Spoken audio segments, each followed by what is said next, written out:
डोक्यातून आलेला विषय आहे, पालपेच्या डोक्यातून ही कल्पना बाहेर पडलेली आहे. मला आठवतं आम्ही 8वी 9वी 10वी मध्ये होतो आणि 10वी मध्ये असताना 10वीचा अभ्यास व्हावा, 10वी मध्ये प्रत्येक मुलांनी यशस्वी व्हावं यासाठी संध्याकाळची अभ्यासिका असायची.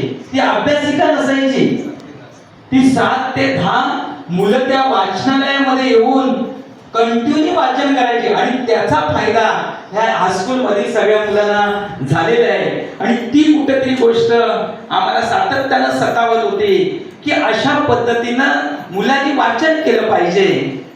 वाचनामधून खूप काही गोष्टी निघतात, बाहेर पडतात, खूप काही गोष्टी होतात. ह्या सगळ्या गोष्टी आता आपल्याला सगळ्यांनी सांगितल्या.